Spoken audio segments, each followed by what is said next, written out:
خاص کر اعتزال نے، معتزلہ نے، جن کے پاس نقل کے مقابل عقل کو تقدیم، کہ عقل سے سمجھیں گے، اسی لیے انہوں نے متعدد پہلو پہ گفتگو کی، حدیث کو تقسیم کیا متواتر اور آحاد میں۔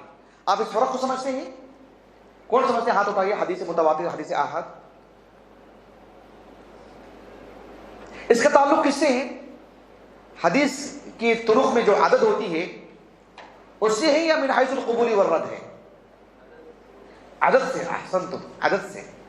یعنی حدیث، جیسے ہم کہتے ہیں نا، ایک شخص مسجد کو آیا، باہر کھڑا ہے مسجد کے، اس کو کسی نے کہا کہ مسجد میں درس ہو رہا ہے، ایک آدمی نے کہا، کیا کہا؟ ایک آدمی نے کہا۔ اب مان لیجئے کہ کسی نے اس سے کہا کہ مسجد میں درس ہو رہا ہے اور اسے 50 لوگوں نے کہا، اس بات سے کیا فائدہ ہوتا ہے؟ عدد کا فائدہ ہوتا ہے۔ کس کا؟ کہ ہم کو ایک بات ایک آدمی نے کہی، ایک دوسری بات 50 لوگوں نے کہی، عدد کا فائدہ ہوتا ہے۔ اس کا تعلق اس بات کے صحیح اور غلط ہونے سے تعلق نہیں ہے اس کا۔ 10 لوگ مل کر کے بھی جھوٹ پر قائم ہو سکتے ہیں نا، ہم سب مل کے ابھی یہ بات بولیں گے، ان الذین جاءوا بالافک عصبۃ منکم، عصبہ سورہ نور کے آیت ہے نا، ام المؤمنین عائشہ رضی اللہ عنہا پر جنہوں نے سنگین الزام لگائے، اللہ نے اسے عصبۃ کہا، ایک جماعت جھوٹ پر قائم ہو گئی، متفق ہو گئی کہ ہم جھوٹ بولیں گے ابھی۔ تو پھر عدد کے بڑھ جانے سے بات صحیح ہو جاتی ہے، ایسا کوئی ضروری نہیں ہے۔ محدثین جب حدیث کو حدیث رسول کہہ کر کے امت میں بیان کرتے ہیں تو اسے وہ متواتر ہے، وہ آحاد ہے، اسے ایک نے پیش کیا، 2 نے، 3 نے پیش کیا، یا اسے بڑی جماعت نے پیش کیا، اس حساب سے نہیں کرتے، بلکہ من حیث القبول والرد، حدیث کے صحیح ہونے کے جو شروط ہیں، حدیث لی جا سکتی ہے من حیث القبول والرد، حدیث ضعیف صحیح، اس کا خیال کر کے پیش کرتے ہیں۔ امام بخاری کی جو الجامع الصحیح ہے، وہ الجامع الصحیح اس لیے ہے کہ ساری حدیثیں متواتر ہیں، اس لیے کیا؟ نہیں، بالکل بھی نہیں۔ تو یہ ان معتزلہ نے حدیث متواتر، حدیث آحاد، اس طرح کی انہوں نے تقسیم کی انہوں نے۔ اور پھر غیبی جو امور ہیں، جو چیزیں عقل میں نہیں آتی، انبیاء کی معجزات، عذاب قبر کا معاملہ، قبر کی نعمتوں کا معاملہ، حشر کے میدان سے متعلق حوض کا معاملہ، ان سارے احادیث کو انہوں نے انکار کر دیا۔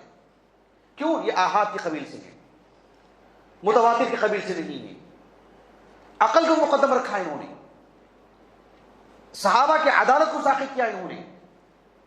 ابو الہذیل العلاف، نام سنا آپ نے؟ ابو الہذیل العلاف، یہ مامون کے دور میں بہت مؤثر انسان۔ مامون کا جو دور ہے، ہارون رشید کی جو فرزند مامون کا جو دور ہے، 198 ہجری سے 218 ہجری تک 20 سال کا دور، اس میں ابو الہذیل العلاف 226 ہجری سے وفات ہے ان کا۔ اور ایک اور صاحب ہیں ابراہیم ابن یسار، ابراہیم ابن سیار النظام سے معروف ہے، 221 ہجری سے وفات ہے ان کا۔ پھر اسی طرح سے ابو علی الجبائی وغیرہ، جنہوں نے سب معتزلہ تھے اور اعتزالی اعتبار سے خوب کام کیا انہوں نے۔ اور اللہ تعالیٰ کا فضل و کرم ہے کہ اللہ رب العالمین نے محدثین سے بہت عظیم کام لیا، اتنا عظیم کام لیا کہ ان کا کام حکومتی سطح پر ہونے کے باوجود بھی غیر مؤثر، عوام تو عوام، اہل علم بھی صحیح سے بہت واقف نہیں ہو پاتے ان کی باریکیوں سے۔ اللہ نے اتنا غیر مؤثر کر کے رکھا ان کو، جو بہت ہی تحقیق کرنے کے لیے بیٹھیں گے، پڑھنے کے لیے، تب سمجھنے کے لیے بیٹھنا پڑے گا ان کا کیا فکرہ تھا، ورنہ اللہ نے اتنا غیر مؤثر کیا ان کو۔ اور اللہ سبحانہ و تعالیٰ نے محدثین کی جو خدمات ہیں، حکومتیں مخالف ضرور تھیں لیکن اللہ سبحانہ و تعالیٰ نے اسے باقی رکھا۔ کیوں؟ اللہ نے کہا کہ اِنَّا نَحْنُ نَزَّلْنَا الذِّكْرَ وَإِنَّا لَهُ لَحَافِظُونَ۔